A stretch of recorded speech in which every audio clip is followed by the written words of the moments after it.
Boa noite a todos. Sejam muito bem-vindos ao Cinema do IMS. Meu nome é Thiago Galego, eu sou programador adjunto aqui no cinema. Estou aqui com as minhas colegas Statement Princess Dani Mutatis e Angel Jayassi Hands Up, que são as organizadoras e curadoras do Circuito Ballroom, que começa hoje. Agradeço demais a vocês pela parceria, por terem procurado a gente para fazer essa programação conjunta. Antes de passar a palavra para elas, eu queria só dar as boas-vindas aqui vocês ao cinema, convidar vocês a ficarem de olho na programação do cinema do IMS. Essa sessão ela faz, de algum modo, também parte da celebração do mês do orgulho LGBTQIAPN+.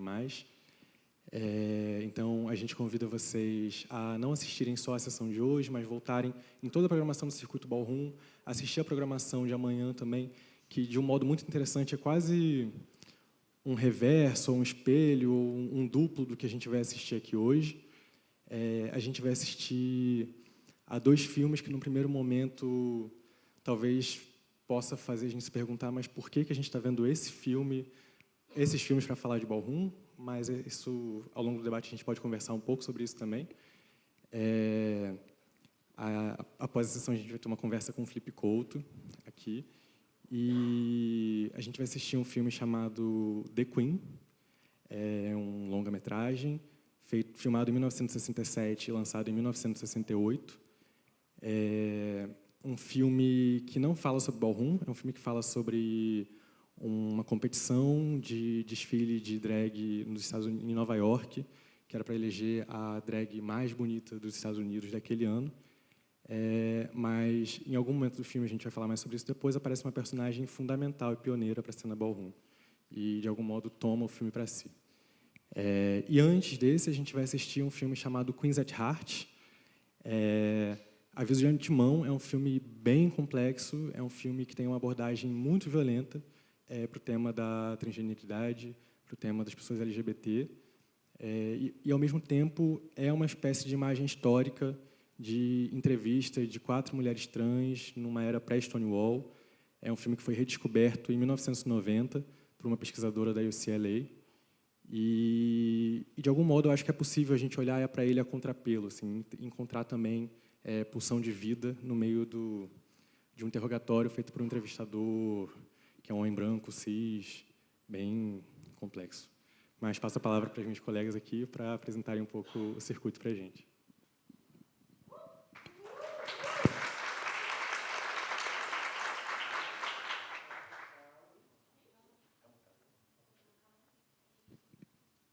Olá, pessoal, boa noite. Fico muito grata de todo mundo que está presente hoje. Bom, Thiago já introduziu o que vai ser os filmes de hoje. E, juntamente com Dani Mutatis... quer falar um pouco, Dani? Clarinho. Olá, gente. Boa noite a todos. Sejam todos bem-vindos ao nosso cinema, nosso cine-teatro. E, obrigada, Thiago, pela recepção, a galera do cinema, a equipe. E, oficialmente, estamos abrindo o Circuito Ballroom no IMS. O amor é a mensagem. O amor é a mensagem. E aí, só contando um pouquinho como foi esse processo rapidamente, foi tudo pensado em um público que não conhece muito a cena. A cena tem quase uma década, 10 anos aqui no Brasil. E então, para quem vem participar do IMS, começa assistindo esses curtas, esses longas-metragens, como o Thiago mencionou. Por quê? Logo, esses não é uma coisa mais modismo, sei lá, botar um pose, não sei, entendeu? Então, a gente já começa por aí, provocando. Sábado temos 2 atividades, 2 oficinas gratuitas, prática de voguing, tá? De história e de fotografia com a Cíntia, Star Cíntia, e as pioneiras da cena, a Akira Valanx e a Trailblazer Kona. E aí, no domingo, é a cereja do bolo. Pinta, amiga. Ufo, que a gente vai ter a nossa ball, que é a nossa cereja do bolo, né? Ball, o amor é a mensagem, Eras Ballroom, que a gente vai apresentar o que é uma ball, de fato. E, juntamente com a equipe do MS, a gente está fazendo isso acontecer pela primeira vez no MS. E não somente por um festival que já aconteceu no Rio, né? Que já tivemos uma ball no Rio, porém não foi feita pela equipe do MS. Então, é a primeira vez que o MS se juntou como equipe para fazer essa ball. Então, é com muita emoção, muita felicidade que abrimos esse lindo circuito, pensados com um grupo de potências trans aqui dentro do MS também, que a gente discute sobre a nossa vivência e sobre a nossa permanência aqui dentro também. Juntos, a gente conseguiu fazer esse circuito acontecer. Então, é com muita emoção e felicidade que eu e Dani abrimos esse circuito. Muito obrigada por todos a presença. E uma boa sessão. Boa noite, pessoal. Antes de abrir aqui essa conversa, eu vou só me autodescrever.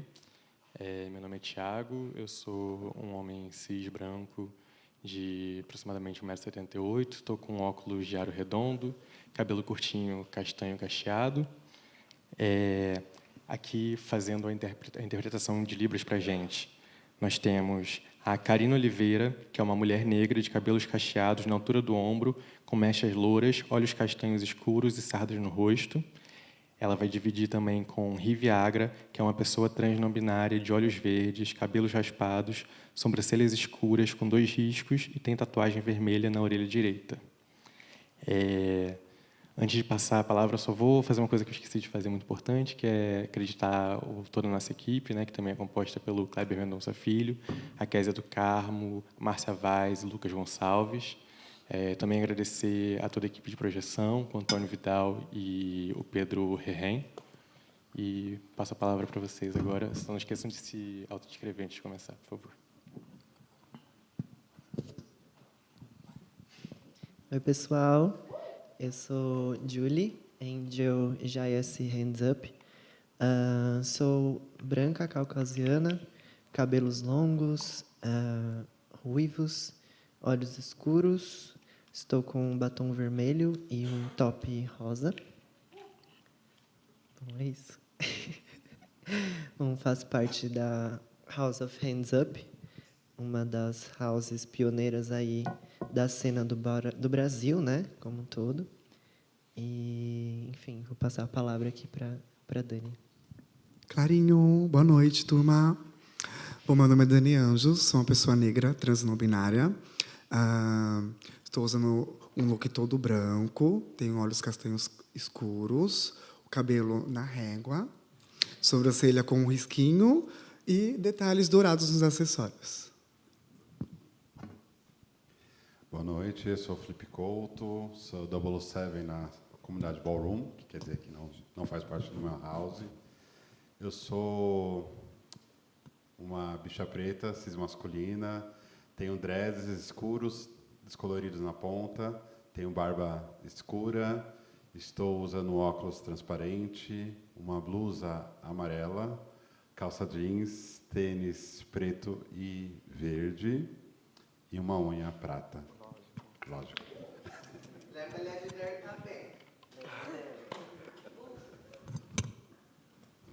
Posso começar? Nossa, agora muitas coisas para falar, né? Calma aí, deixa eu... dá vontade de gritar. Agradeço o MS pelo convite, também nossas 2 curadoras. É muito importante ter vocês aqui, não só nesse momento, mas na construção da programação. Vocês já estão há alguns anos aqui, mais de 3 anos. Quantos anos? 3 anos mesmo.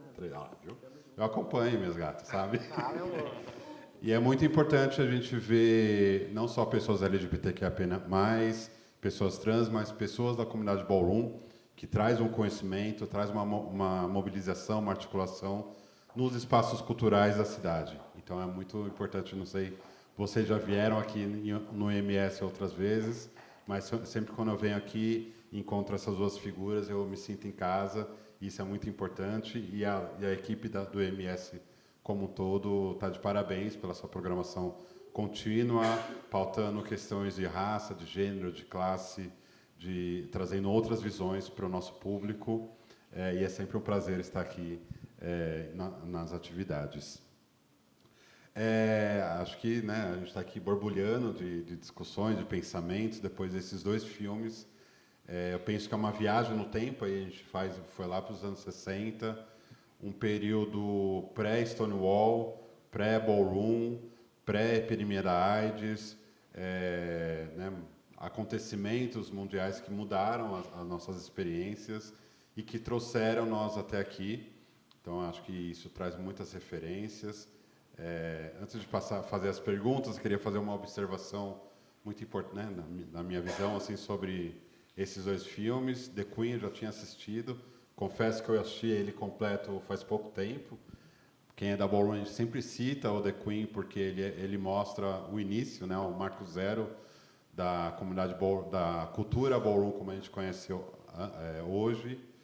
E o Queens at Heart é um filme que eu assisti recentemente, a partir desse convite, mas o que fica estampado logo de cara é um apagamento das histórias negras, dessas experiências negras, e a Crystal LaBeija fecha a nossa sessão de uma forma genial, com um manifesto e se retirando desse espaço, né? Então, quem não conhece a cultura Ballroom, ela nasce fundada pela Crystal LaBeija e muito incentivada por esse momento de ódio, de ira. Então, ela sai desse concurso e volta para a sua comunidade no Harlem, onde estava bombando ali desde décadas anteriores, pelo Harlem Renascense, se junta com outras lideranças trans, negras e latinas e começa a organizar uma estrutura de famílias LGBTs que se encontram nos bailes, nas balls, onde também tem suas categorias, seus concursos, mas que é pautada pela questão de raça e gênero,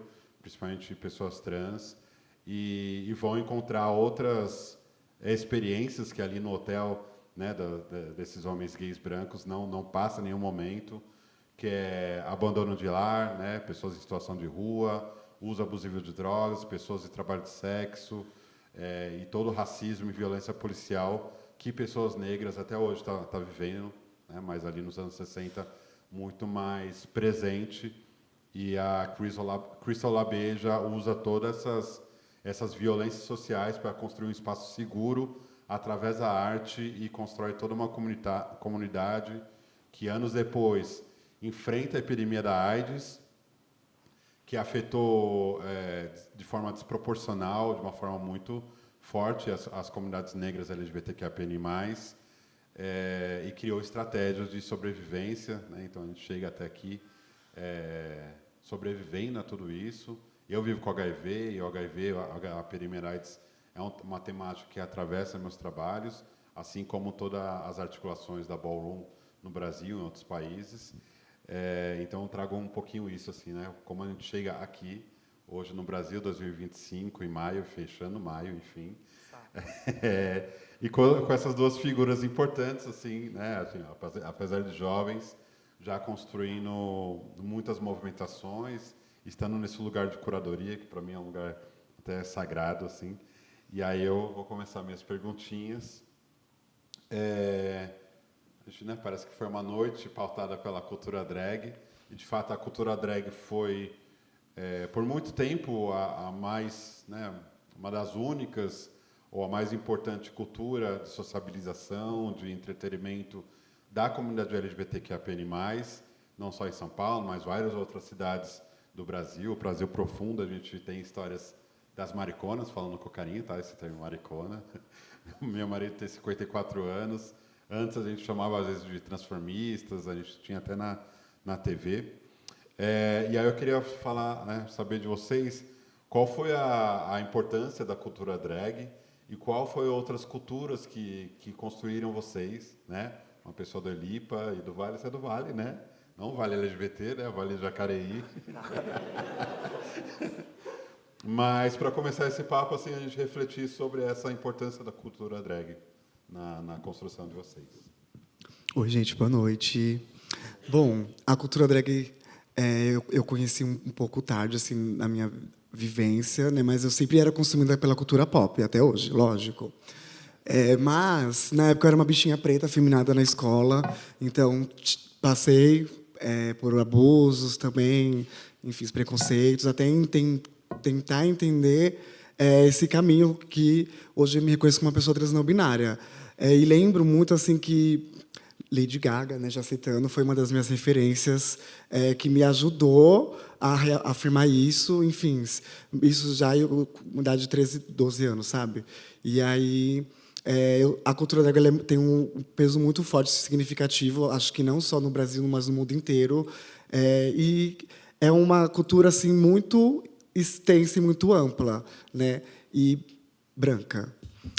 E não podemos esquecer, pautar que muitas coisas, né, a partir dessa fala de denúncia da Cristal Labeija, nasce a cultura ballroom, né, por essa revolta dela, e aí entendendo o quê? Nesses bailes, né, quando a gente fala disso, de concursos, era sempre voltado para a pessoa branca, o padrão da sociedade de beleza, né? Então a gente consegue também ver isso em RuPaul's Drag Race, para quem acompanha. Parei de assistir porque é muitas temporadas, né? Mas é uma cultura bem forte, assim. Mas acredito veja assim, falando atualmente no cenário de hoje, tem ganhado uma visibilidade, um reconhecimento, mas não como merece. A Alba Rum tem ganhado, está alcançando esse lugar, né? Mas a cultura drag, gente, ela é bem ampla, assim, bem amplona. Bom, da minha parte, eu tenho uma tia-avó, ela é drag queen. Não sei se todo mundo conhece, o nome dela é Verônica. Ela faleceu há uns 5 anos atrás. Ela é minha tia-avó. E eu sempre via essa figura desmontada, indo para a casa da minha avó. E eu achava aquilo incrível, né? Uma pessoa com cabelo descolorido, meio batidinha, assim, como a gata que vocês viram no The Queens, assim. Ela ia para a Europa, batia cabelo, e eu via aquilo como uma arte muito poderosa. E ver uma pessoa se transformando, né, sendo transformista, foi algo muito natural na minha vida. E tendo contato com ela, não tive tanto, não tive essa oportunidade de crescer com ela. Meu sonho era ter ela como minha madrinha e a gente, enfim, fazer alguma coisa juntas, mas não tive essa oportunidade em vida. Mas eu acabei indo por esse caminho de se transformar mesmo, de brincar com a feminilidade, tanto em casa, quanto na rua, quanto performance também. Eu fui buscar meios, né, artísticos para poder aprimorar essa feminilidade e tudo mais. E foi onde eu fiz dança, e fiz vários tipos de arte. Eu cheguei no teatro, na Escola Livre de Teatro, e lá eu encontrei pessoas maravilhosas que me fizeram me enxergar, né? Então, eu sempre fui essa mulher, essa pessoa feminina, buscando uma performance de feminilidade que coubesse em mim, que já tinha, né? Então, eu não precisava buscar. Então, essa referência de bate-cabelo sempre me fascinou, de se montar e colocar uma perucona, uma maquiagem exuberante, muito grande, né? Acho que drag queen me mostrou muito esse lado exagerado da feminilidade, né? Depois eu fui conhecer outros tipos de drags, não só femininas, ou, enfim, outros tipos, como o Dani mencionou, que hoje em dia a gente tem aí drag queens com vários tipos de caminhos, né? Não só buscando essa feminilidade, mas eu tenho esse carinho, né, pelas drag queens por conta disso, né, de ter uma familiar na minha família que foi uma referência, né? E eu já sabia ali que meu lugar era no palco a partir dela, eu quero fazer algo parecido ou algo como essa pessoa, né? E, enfim, eu não consigo nem mencionar como homem ou mulher, porque, enfim, os tempos eram outros, né? Hoje em dia a gente consegue se afirmar muito mais, a gente consegue conversar sobre isso.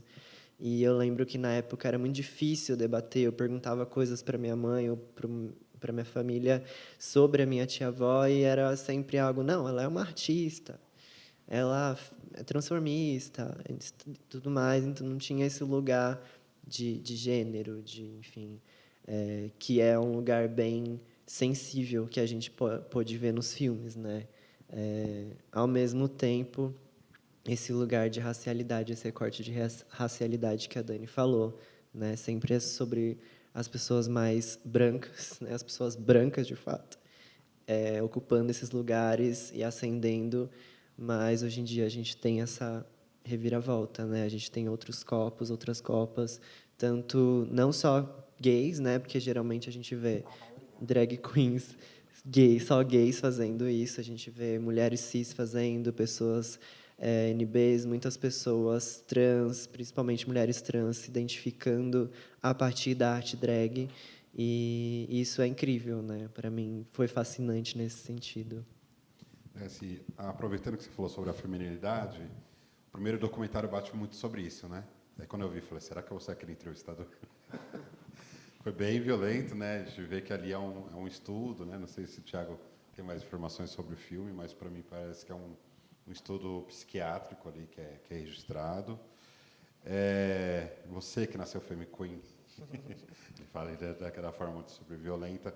Hoje, eu acho que pega muito, voltando assim, né? Uma opinião sobre esse filme, eu acho que é muito mais sobre como nós, pessoas cis, nos refletimos naquele homem ali, né? O quanto, muitas vezes, nossas perguntas, nossas dúvidas, pode ser uma grande violência. Então, hoje, a gente vendo tudo aquilo, a gente conversou durante todo esse processo, o Thiago falou no início que, de fato, é um registro de violências, né? Que atravessam muitas pessoas trans e pessoas que têm essa outra visão do mundo. E aí eu queria saber para você, Jesse, de como bateu, né? Quais reflexões, o que ficou para você desse primeiro filme, o Queens at Heart. É um estudo, né?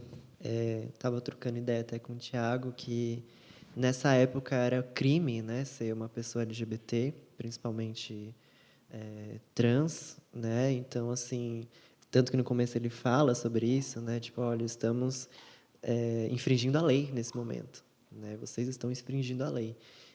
Era um surto, né? Era uma doença, né? E aqui no Brasil, por exemplo, a gente tem isso há pouco tempo, né? Não é pessoas trans não são mais diagnosticadas como uma doença, né? Então, para mim, como uma femme queen, né, uma pessoa trans, uma mulher trans, travesti, sempre bateu nesse lado, né? Eu sempre tive medo. E tanto no começo da minha transição, eu falava muito com o meu psicólogo, parece que eu estou me atirando no abismo. E eu só estou querendo ser eu mesma, mas ao mesmo tempo parece que eu estou me atirando no abismo, parece que eu vou morrer. Mas ao mesmo tempo eu vi uma liberdade. Então é bem violento, mas é assim que acontece, né? Eu acho que não tem como a gente romantizar a transição, não tem como a gente... Lógico, a gente tenta romantizar, a gente tenta trazer para um lugar mais confortável, mas não é, né? Eu acho que esses filmes eles trazem a realidade nua e crua do jeito que ainda acontece, né? Ainda temos pessoas conservadoras que acreditam que pessoas trans seja uma doença, ou enfim, não consideram isso, né? Olha só, não consideram essa vivência, a minha vivência como real, né? E aí elas me fazem não acreditar em mim. E aí, a partir do momento que eu paro de ouvi-las, né? E começo a ouvir a mim mesma, aí a história muda. E hoje em dia, dentro da comunidade, principalmente, é um lugar que eu me sinto segura, né? Antes eu me via num lugar com as pessoas do teatro, as pessoas da dança, que são pessoas diversas, mas um lugar para estar me deixa muito mais saudável, né? Acredito que a transição também é sobre isso, a gente encontrar pessoas que nos fazem bem, né? Que nos fazem confortáveis também nesse lugar que está totalmente querendo ser desconfortável para pessoas trans, para pessoas LGBTs e é isso, né? Como eu falei, estamos num outro momento de mudança, mas ainda existe esse lugar discrepante de desigualdade, né, digamos assim. Sim. Impressiona muito a forma que elas respondem, né? Esse deboche, mas também forjada, é isso, né? Você quer saber isso, eu vou falar. E também é muito lindo quando ele pergunta para elas se elas são felizes, todas falam que são felizes, né? E fala sobre essa importância também da comunidade, de encontrar outras pessoas igual a elas, tipo, há 2 anos, pouquíssimo tempo. Então, acho que isso reflete muito o que você fala da comunidade ballroom, sobre quanto a gente encontra pessoas trans na realidade, nas ruas e como a gente vê dentro de uma comunidade. Uma grande discrepância. O segundo filme mostra todo esse processo, né, de uma pré-ball, né, um pré-concurso ali. Também tem um recorte muito forte de classe, quando a gay fala, se eu quisesse fazer uma cirurgia, eu faria, né, minha família me aceita, minha família me ama. Então, tem um recorte muito específico de classe, tanto a parte também de registro de memória, né, quem tinha câmera naquela época para filmar, quem tinha... né, muitas pessoas estavam sem moradia, elas estavam no hotel. Queria saber de você, Dani, como você vê essa estrutura organizacional também, né? Como você é produtora também, faz os eventos no Lipa, sempre lembro o evento que você fez na pandemia, né, as coisas que a gente movimentou na pandemia, assim. Como você vê também esse histórico, assim, né, que tem outras referências?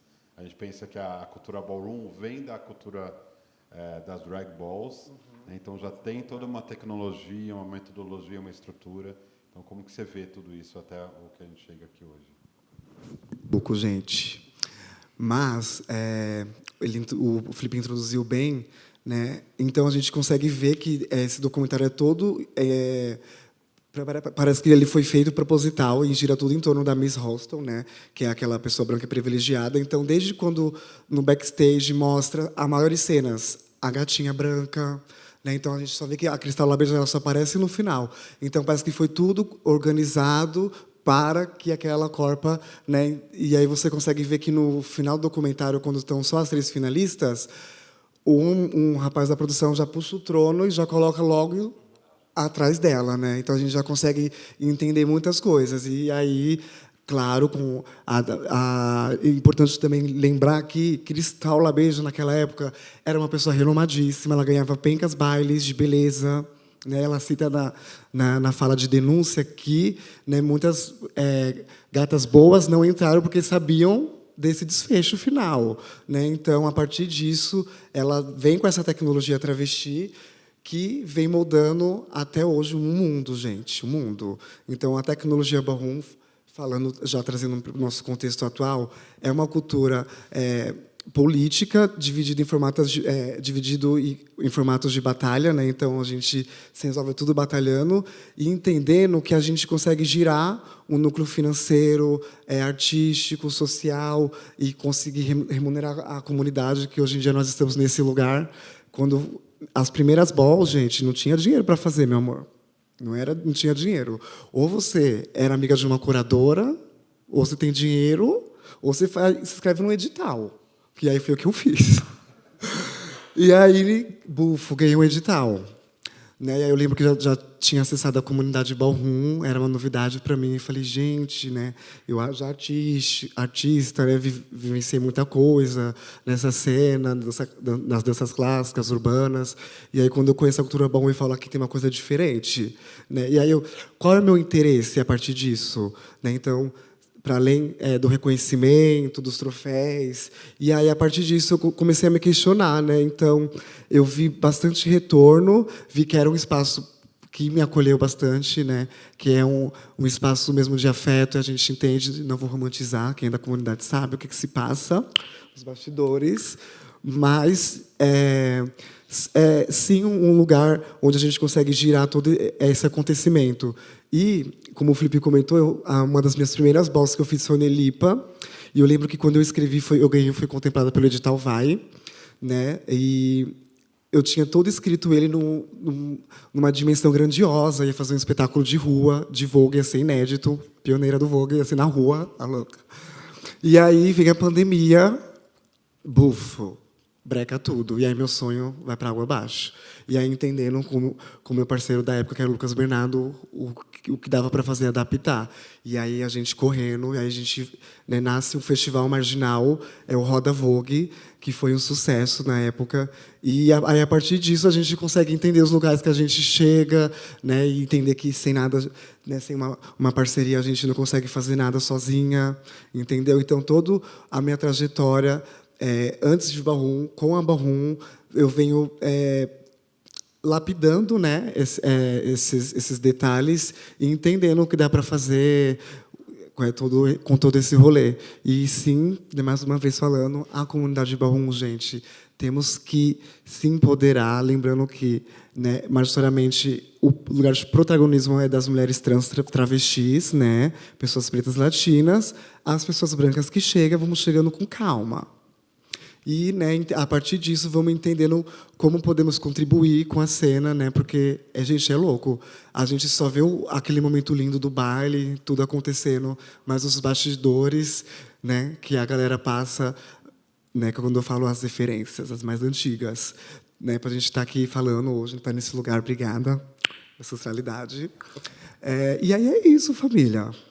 Chacho, tem chacho. Só complementando um pouco o que você estava perguntando do filme, esse primeiro filme que a gente assistiu, o Queens at Heart, ele era uma espécie de peça promocional de divulgação de um outro filme.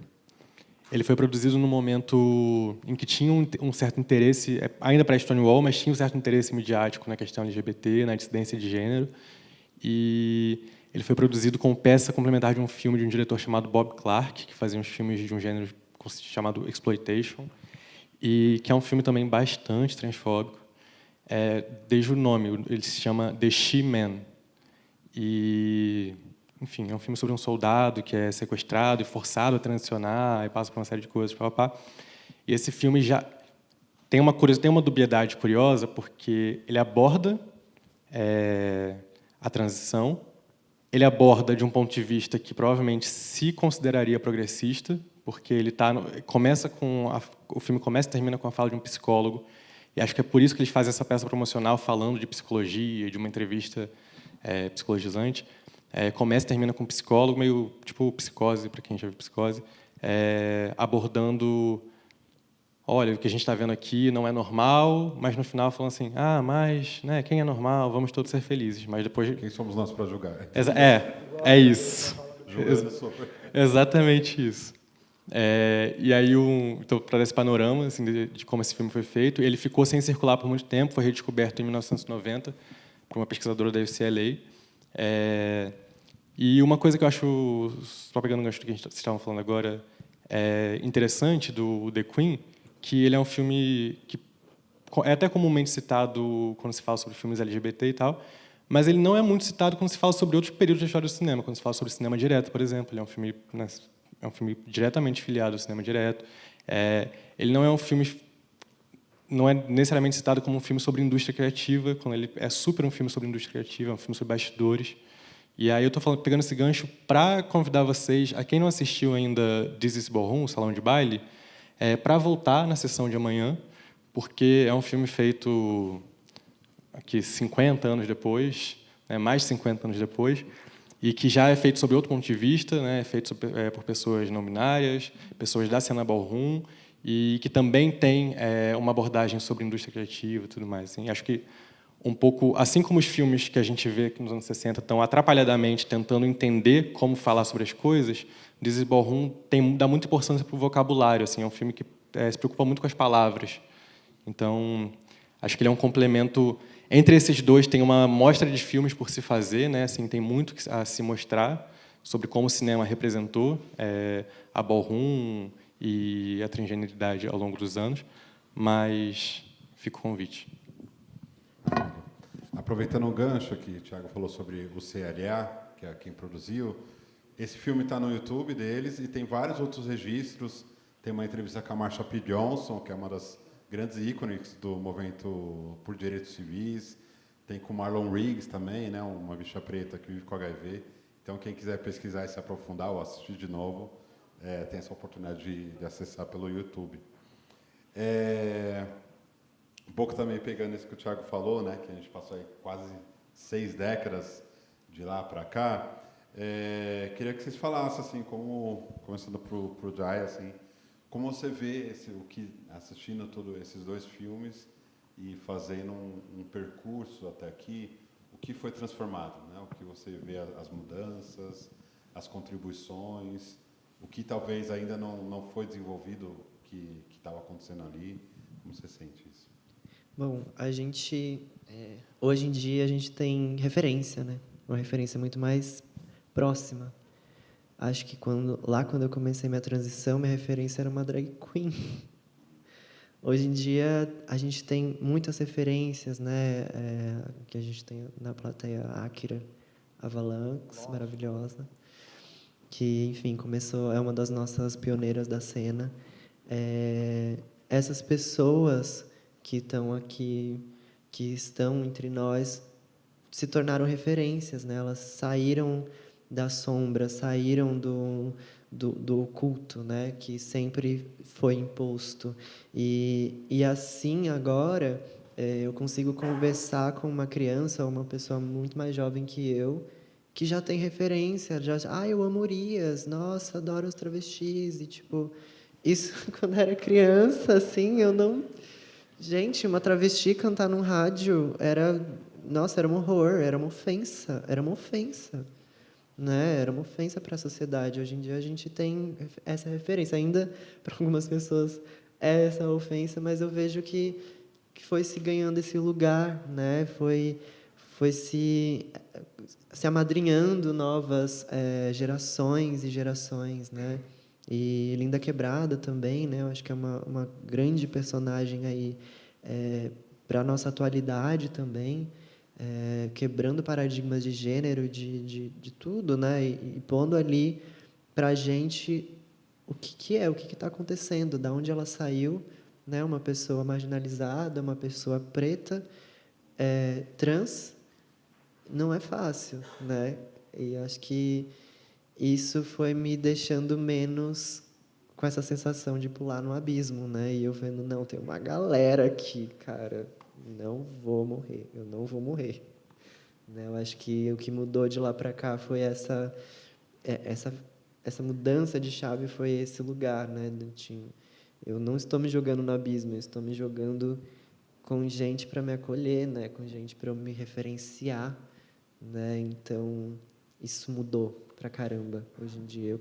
E que mude mais, e que mais corpos se transicionem, intelectualmente quanto fisicamente. E vamos lá, né? Acho que daqui para frente, só para frente. Toda mostra, né, tem um caráter muito documental da memória. Então tem esses dois filmes dos anos 60, né? Pensar que a gente estava vivendo nessa época, a gente estava vivendo a ditadura, a Operação Tarântula, e temos pouquíssimos registros sobre isso, né? Sobre quem eram as gatas que estavam na boate, batendo cabelo, qual foi o primeiro momento da Márcia Pantera batendo cabelo, né? A gente tem pouquíssimos. Dani, o que você acha assim, que a gente precisa registrar? Qual é a importância que você acha da memória para a nossa comunidade de hoje em dia? A questão da memória, acho que ela é muito importante, significativa hoje em dia. Né? Sem registro, a gente não saberia quem, né, são as nossas referências atuais. Né? Como a Jessie introduziu, um dos nossos avanços até hoje são as nossas referências locais, tipo as nossas referências brasileiras, né, falando no contexto da comunidade ballroom, né, de estarem próximo da gente, porque, né, aqui ainda no nosso país é novo, temos uma década e 10 anos, mas, porém, muita coisa já se desdobrou durante o país inteiro. Né? Então, a gente estamos abrasileirando muita coisa, que é uma cultura norte-americana. Então, temos feito categorias inéditas brasileiras, né, com o nosso gostinho, com o nosso tempero.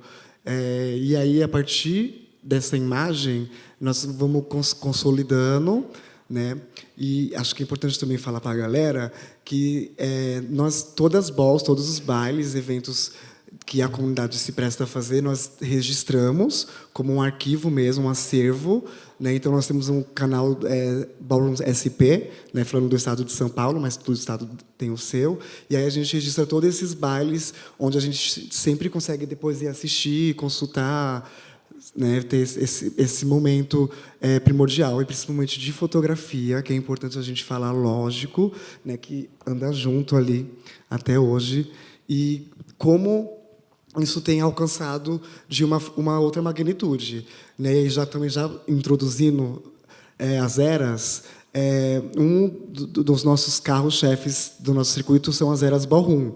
Então, lá atrás, as lideranças, né, então os pioneiros da cena, os icons da cena norte-americana, eles conseguiram sentar, né, fizeram esse conselho e conseguiram dividir esse período ballroom em cada período. Então, cada cor significa um começo e um término de uma era em determinado momento.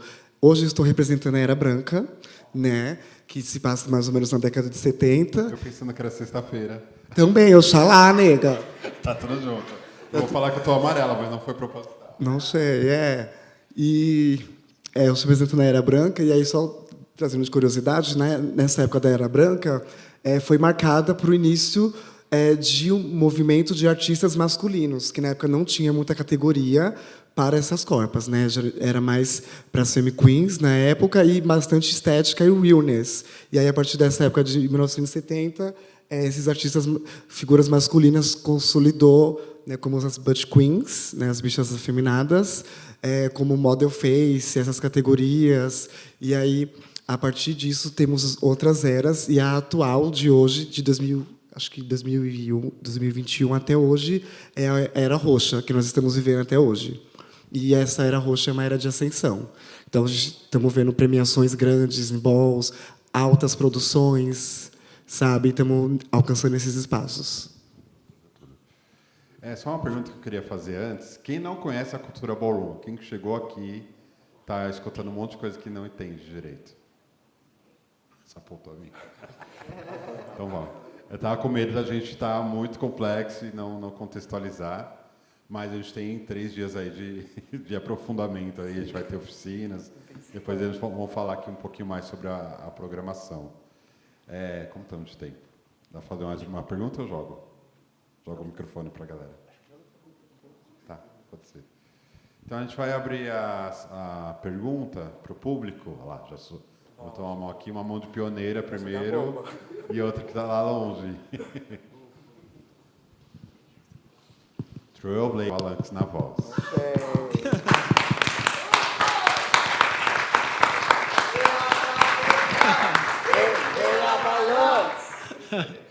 Boa noite, galera. Bom, né, só um resumo aí para quem, enfim, né, não quis assumir que não sabia ou coisa do tipo. Comunidade Ballroom é uma cultura norte-americana que surgiu da comunidade LGBT preta e latina, e aí vem ganhando força. No Brasil ela chegou em 2015. E aí acho que minha pergunta vai mais especificamente para o Flip. Acho que é uma curiosidade que veio agora, né, que vocês estavam falando. Eu queria saber como que foi para você viver esse período de... Né, você é uma jovem maricona. Como foi esse período de transição para você, de ditadura, desse processo do HIV, AIDS, né, ver a cultura LGBT ganhando um espaço, depois perder e tá tentando recuperar agora. Como que foi isso para você? E como é para você também ver agora essa juventude LGBT dentro da comunidade Ballroom, acessando espaços que vocês, naquele período, acabaram perdendo, né? Porque eu vejo muito esse período como estávamos conquistando, veio uma coisa, fez regredir tudo, todo mundo se escondeu e agora a gente está nesse processo de reconquistando de novo. Então, eu queria saber de você como é esse processo para você, que passou por tudo isso. Gente, eu não sou tão maricona assim. Eu tenho 41, sou de 83. Então, eu nasci, marcou o final da ditadura, mas, obviamente, é uma memória que eu tenho ali em casa, né? Tanto da TV, mas quanto minha família, uma família negra das periferias. Então, eu sinto que meu pai e minha mãe nunca pautaram tanto isso. Eu acho que as comunidades criam quase um mundo paralelo, né? Então, meu pai e minha mãe se encontraram nos bailes blacks, Zimbábue, Chic Show. Mas como pesquisador, né, a gente vê Secos e Molhados, Dizzy Croquetes, tantos artistas, figuras LGBTQIAPN+, que viveram na ditadura, viveram sua liberdade, seus desbundes, e sobreviveram até hoje, né? Então a gente tem o filme de Ney, vai trazer muito essa questão. Mas eu me desenvolvi, né, minha juventude nos anos 90, e dentro da cultura hip hop. Então, a gente vê que, né, os anos 70, 80, 90, acho que 2000 começa a abrir, mas antigamente existia muito até a fala mesmo, né, guetos, né, os guetos. Aqui tinha o Nostromundo. Eu lembro a primeira vez que eu vim para essa região, que eu, né, sou dançarino, e meu grupo, minha companhia Discípulos do Ritmo, ensaiava no Balé Estágio, que é no final da Rua Augusta. Então, a primeira vez que eu peguei ônibus, no metrô sozinho, foi vir para cá. Eu me perdi pencas, assim. Mas eu lembro de ver o Nostromundo, o desejo de estar num lugar, mas era um lugar tipo, não vai lá, é muito perigoso. O Aroche, todo esse lugar, então era um lugar muito de gueto. Então, como o Jaya se fala, assim, não tinha, né, artistas assim falando de uma forma humana, não tinha esse lugar, né, também falando sobre homem, né? Então, ou você era bicha ou você estava no meio dos boys, assim. Então, eu me construí dentro do hip hop, tem uma cultura muito masculina e masculinizadora, né? Por isso que eu construí esse arquétipo assim, essa bicha assim que deixa as pessoas em dúvida. Mas hoje o que a gente vê, de fato, principalmente da cultura ballroom, mas outras culturas, e a própria cultura hip hop, você vê a cultura de poesia nas quebradas, as travestis estão pautando, as bichas, sapatão, e a gente percebe também que a tecnologia criou essa possibilidade da selfie, né? A gente fala da selfie como celular, mas a selfie de você se colocar, você falar, você ter voz. Então, eu penso que 2010 para cá, com o Instagram, o Facebook, o Orkut veio antes, mas esse lugar de você registrar, você contar suas próprias histórias, trouxe uma camada e uma aceleração de comunidade muito, muito maior. Hoje, a gente troca ideia com o pessoal do interior do Maranhão, que é irmã, que depois você vai se encontrar numa ball no Rio de Janeiro, depois de 5 anos, e grita. Então, esse sentimento, esse pertencimento de comunidade, a gente não tinha na minha época. E hoje a gente tem de uma forma muito forte. A própria questão do HIV/AIDS, né? A gente tem, eu vivi assim, bem recente algumas políticas de HIV/AIDS, como a PrEP, que a gente fala, né? A profilaxia pré-exposição, até a política do I igual a I, né? Que é indetectável igual a intransmissível. Isso veio de 2017, 2018. Eu vivo com o HIV desde 2009, então ainda peguei um pouquinho dessa memória do Cazuza, que é essa memória dos anos 90, que é HIV diretamente ligado à morte. Então eu peguei essa geração que começou a pensar em vida, né? Vida. Então eu pato muito vivendo com HIV, né? Uma vida positiva. E sem querer, né? Em 2016 eu abro, né, meus status para falar que eu vivo com HIV através de um trabalho, mas através de um desejo muito individual. Eu andava muito com Félix, com Márcio Alves, pessoas que trocavam muita intimidade, mas eu não conseguia falar, não tinha pares para falar sobre isso. Aí eu usei uma performance para falar, né, chamado Sangue, que eu abri meus status, e sem querer, né, eu teve um pioneirismo nesse sentido, né, de usar a arte do hip hop, a arte negra para falar de HIV com recorte específico. Isso também me trouxe para essa reflexão sobre a saúde da população negra, né, como o HIV é um viés do genocídio da população negra. Quando a gente vai ver o boletim epidemiológico, a gente vê que mulheres negras morrem 3 vezes mais que mulheres brancas pelo HIV, né? Homens negros homossexuais morrem 2 vezes mais que homens brancos. Então a gente tem um viés assim bem forte, violento, mas ao mesmo tempo um pouco visível. A gente não enxerga isso. Então isso tudo me faz refletir muito quando assisto esse filme.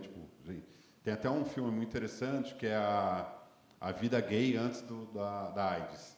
Então isso transforma toda a relação que a gente tem, não só a relação sexual, mas a relação com o corpo, a relação com o outro, a relação com o tempo. Então a epidemia da AIDS realmente veio para ter um marcador enorme dentro das nossas experiências sociais. Então assim, um pouco esse lugar assim. Mas ditadura eu só pesquiso.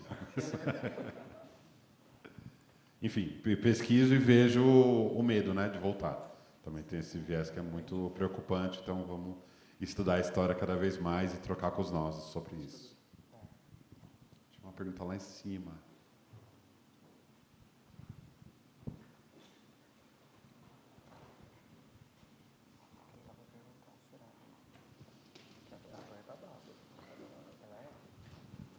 O pessoal está tenso com a pergunta. Oi. Eu conheço a Dani e a Julie.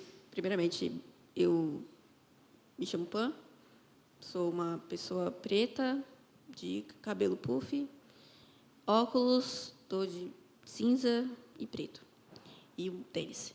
Enfim, a minha pergunta vai para Jayaci / Dani, porque eu acho que eu já devo ter perguntado para você uma vez, mas eu não lembro, então eu quero saber de novo. Eu assisti o filme, Jesus Ballroom, incrível, impecável. Tive chance de conhecer eu vou dar spoiler. A mother do filme, e tirei muitas dúvidas, porque pelo que eu vi, claro, não romantizando, mas parece ser um lugar muito acolhedor você ter uma house. Lá no filme, não sei se eu vou dar spoiler, enfim, lá está dizendo que você pode fazer parte de uma, como você também pode não fazer parte de uma. E para mim, parece muito acolhedor fazer parte de uma. Era meu sonho fazer uma parte de uma house. Não sei como eu faço isso. E seria mais para a parte da dança. Só que com o meu joelho ruim não dá. E então eu fico no sonho mesmo. E eu queria saber da Julie, já ia sei, como é que foi entrar, tipo, numa house? Como é que alguém te puxou, alguém te chamou? E a mesma coisa para a Dani, tipo, como é que surgiu? Vamos lá. Bom, primeiramente eu adentrei a comunidade de novo. Antes eu conhecia somente por internet, já que o Felipe mencionou sobre isso, essa globalização da gente conhecer as coisas através da internet e que não estão ali palpáveis, mas a gente consegue reconhecer e se reconhecer em alguma coisa. E eu via muitos vídeos de Vogue, muitas referências aqui de São Paulo também, mas eu só ficava meio de fora, assim. E aí, quando eu vim para o MS, a Dani já fazia anos parte da comunidade. E, a partir da Dani, eu consegui adentrar, a treinar e tudo mais, e, enfim, caminhar, né, entrar nas balls. E, a partir disso, eu fui conhecendo as pessoas, né, dentro da ballroom e as posturas que de certa forma combinavam comigo de alguma forma, ou eu me identificava. Algumas outras não, mas eu achava legal também. Eu acho que a comunidade também é sobre isso, a gente se reconhecer como iguais e diferentes lá dentro. E a partir disso eu fiquei com muita vontade também de ter uma casa, mas ao mesmo tempo não sabia que casa que eu queria, né? Então eu fui pesquisar sobre as houses para muitas mothers, fathers e founders, né, que são as mães, os pais e os fundadores. Eu perguntava de onde que saiu a house, como que começou. Então isso foi uma pesquisa um pouco longa, assim, e eu fui de alguma forma compartilhando isso com as pessoas que também estavam sem casa, né? A gente chama essas pessoas de 007, né? Na época de 007, eu comecei a, de alguma forma, movimentar as pessoas para que a gente se reunisse e treinasse e estudasse sobre a comunidade para poder não só caminhar, mas poder estar nesses lugares. E, a partir desses lugares, eu conheci a minha irmã, Diana, a Princess Diana Hands Up. Ela, de alguma forma, me identifiquei muito com ela. E, a partir de conversas, enfim, de trocas, a gente já caminhou juntas, a gente já batalhou uma contra a outra. E, enfim, e de alguma forma isso se linkou à minha mother, a Kona, The Muva Biological, Trailblazer, Kona Hands Up. E aí, quando eu conheci ela, foi, enfim, bateu ali, né? O jeito de ser, me identifiquei. E aí ela já tinha o convite nas mãos, né? Ela já tinha me visto brincando, pintando, como a gente diz, né? Um termo que é pintar, é a gente, enfim, se divertir e enfim, movimentar de uma forma positiva, né? Dentro da comunidade. Ela reconheceu isso em mim e, dessa forma, eu acabei adentrando a minha house hoje em dia. Lógico, fui pesquisar sobre a house também, para ver se eu me identificava. A House of Hands Up, ela é pioneira lá em Brasília, mas ela vem para cá, para São Paulo, com a mudança da Kona, vindo para cá, né, à procura de trabalho. Ela é uma artista foda, ela, enfim, tenta sobreviver a partir de arte. que me inspira pra caramba, né? Aí voltando às referências que a gente tem palpáveis. E assim a gente foi se entrosando de uma maneira muito, não vou falar orgânica, mas, enfim, talvez seja essa palavra. E aí eu acabei entrando na house, né? E era uma house bem pequena, só tinha a Diana, o Guto, e depois eu entrei, e tinha a Ruane, enfim, outras pessoas, mas eram bem poucas, né? Hoje em dia a gente tem uma house um pouquinho maior, mas crescendo aí ao longo dos anos. Acredito que... acredito não, isso faz parte da minha história agora, né? E acho que para entrar numa house é isso, você se movimentar dentro da comunidade, para você e para as outras pessoas também, né? Porque eu acho que uma coisa que eu aprendi, eu tento falar para quem entra na comunidade se você quer aprender, mas o que você tem para oferecer também? Porque a comunidade ela precisa girar, ela precisa se movimentar, né? Então, a partir daí eu falei, poxa, eu tenho muita coisa para oferecer também, mas então vamos trocar, né? Então, a partir daí eu entrei na house e começou os movimentos, enfim. Acho que é isso, minha entrada na Hands Up. Arrasou, Bi. Só aproveitando, pegando o gancho, a minha entrada na excelente Casa de Mutatis, né? Eu sou filha de duas mães travestis, que é a Legendary Mother Bonnie e a Isis, que é a Stateman. Acredito que meu processo, assim, acho que foi, tipo, sei lá, foi muito rápido. Porque, assim, resumão, a primeira vez quando eu decidi caminhar, eu entrei na emoção. Não sabia muita coisa, entendia que existia algumas exigências ali na categoria, alguns desafios de Vogue, mas na cabeça dela, ela é dançarina, ela acha que pode fazer tudo, né? Qual ball foi? Ai, amigo, foi no Esponja. Essa Foi bom da Acra, lógico. E aí eu lembro que abriu o Baby Vogue. E aí eu tava assim, ó, fogo, fazendo assim. E aí tava fechando, aí eu entrei e levei um chopp. Fiquei fazendo um jazz funk. E aí no Fiusa, né? Por aí. E aí, logo depois, já tinha entendido. Tinha a Ellen como minha parceira, que é minha irmã, né? Ela foi um canal para mim também entrar na Mutatis, né? Então, já tinha um indicador ali. E aí, teve uma outra categoria, era Baby Vogue de novo, e aí nessa categoria entrei e ganhei. Levei meu primeiro GP de Baby Vogue, e aí já fui acolhida como Mutatis. Mas, geralmente, os processos para entrar numa casa, né, como a Julie falou, não tenha pressa, faça o seu, quietinha de 007, a gente sabe que tem casa, você tem no caso, você tem suporte, você tem mãe, você tem tudo. 0007, lute.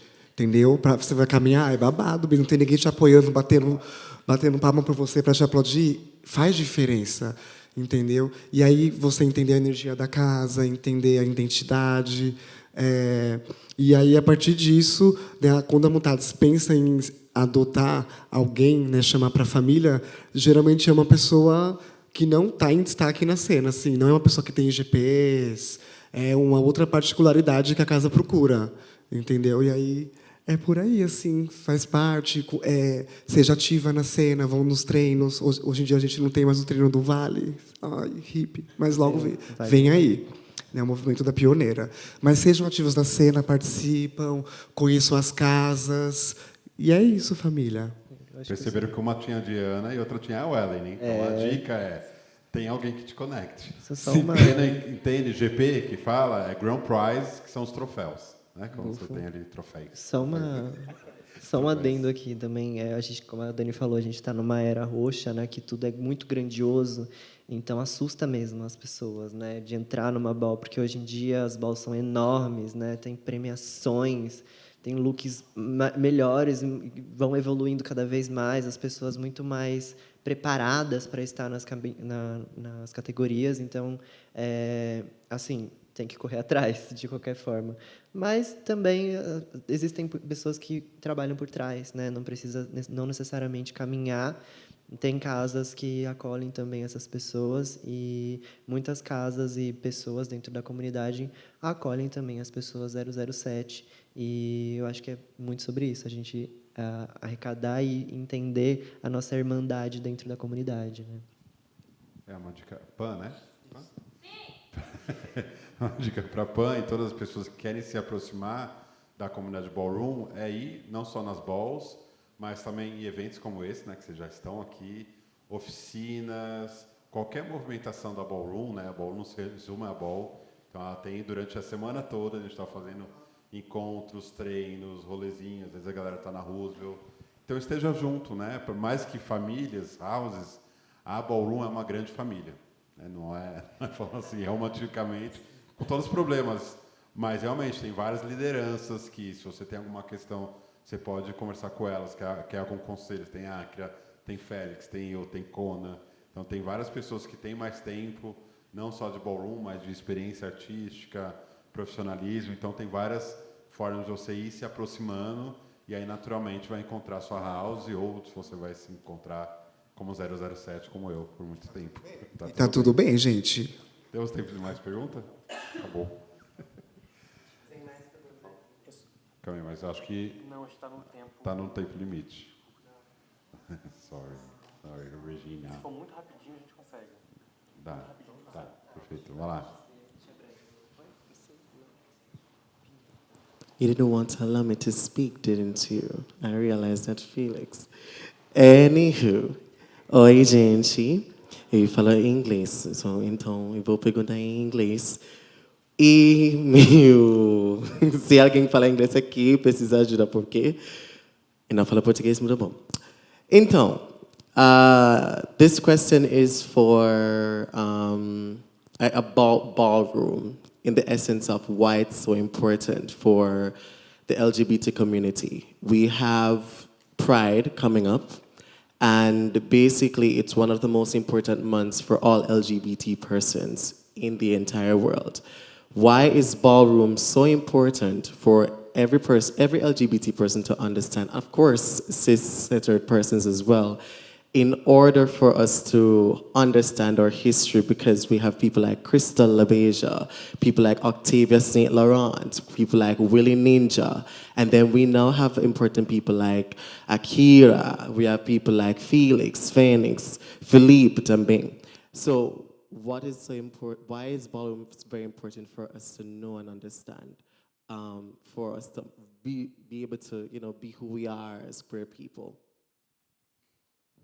Quer traduzir? Não, eu vou fazer... acho que é importante traduzir primeiro. Super. Eu vou fazer uma tradução bem resumida, que a pergunta é por que a ballroom é tão importante para a comunidade LGBT e também contextualizando essa pergunta na chegada do mês do orgulho, que é uma data muito importante. Foram citadas também várias lideranças da cena. Vou ser bem breve. A comunidade ballroom ela é muito importante porque ela preserva as nossas corpas para viver. E não é só sobre um mês de visibilidade, não é só sobre uma cota racial, uma cota para gênero, para entrar e acessar os lugares. É sobre nós, enquanto comunidade, como eu disse, se preservar e se progredir cada vez mais para trabalhos, principalmente, mas como pessoas e como LGBTs, né? Eu acredito que a comunidade ballroom é importante por causa disso. Acho que é principalmente isso, né? Por muito tempo a gente falando sobre maricona também, né? Muitas vezes a parada gay, falando parada gay, que de fato é isso, né? Era o único momento que a gente via afetos dissidentes. Homem com homem, mulher com mulher, travesti na rua. Era o único momento no ano que a gente via isso, né? Hoje, a ballroom, principalmente, que ela cria grandes momentos durante o ano todo, com protagonismo não só de homossexuais, mas de pessoas trans, em sua maior diversidade.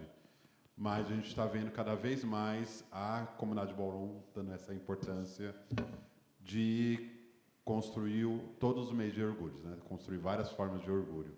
Então, para mim, essa maior contribuição, eu não trabalho somente com o ballroom, mas sempre eu vou usar a ballroom como uma estratégia de pertencimento, de inclusão, de conhecimento também. Eu trabalhei como coordenador da São Paulo Escola de Dança, hoje estou como curador dos cursos de extensão, estou na curadoria do Teatro Municipal, estou em outras curadorias, e é óbvio que eu vou trazer a Ballroom em todos os lugares que eu vou, porque é um portal para essa diversidade, é um portal para outros pensamentos, pensamentos decoloniais, pensamentos trans, várias outras reflexões. Então, para mim, é um lugar que sai somente desse lugar uma vez por ano, na Avenida Paulista, pautado pelo turismo, e ele vai para uma coisa perene, contínua e mais profunda. Felipe, desculpa, a gente vai precisar encerrar por causa do funcionamento também do Centro Cultural, das pessoas que trabalham aqui precisam partir, mas eu queria só pedir para, antes de vocês fazerem as considerações finais de vocês passarem pela programação que vai ter esse fim de semana aqui, né, falar do que vai ter, os horários para o público interessado, e também que essa conversa pode continuar, né, não precisa acabar aqui, ela pode continuar ali fora, a gente pode, enfim, seguir. Bufo, é isso mesmo, a gente pode continuar lá fora a nossa conversa, que eu acho que é muito importante. Para a programação do MS, hoje a gente teve esses filmes com essa conversa no final, abrindo aí a programação. Amanhã temos 2 oficinas simultâneas, de maneira inédita, uma oficina de fotografia e uma oficina de voguing. E, ao final, elas vão se juntar, onde as pessoas que estão fazendo a oficina de fotografia vão fotografar as pessoas da oficina de voguing em vários espaços aqui do IMS. Seguido disso, a gente tem 2 filmes, o Salão de Baile e Feminino. Salão de Baile é sobre a comunidade Ballroom, como o Thiago já mencionou, a comunidade do RJ. E o Feminino é sobre a comunidade do interior de Minas, mas a comunidade drag queen, né? E, no domingo, a nossa grande ball. Então, ela vai começar a partir das 15h também. E aí ela vai tomar a nossa tarde e fechar o nosso circuito com grande estilo, poder e glória. Não percam, gente. Venham todos. Não percam. Então, todos Vai ser convidados. tudo.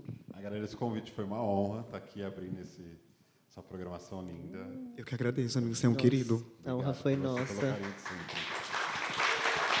Gente, o Felipe é um querido. Eu amo muito. Querido da Ballroom.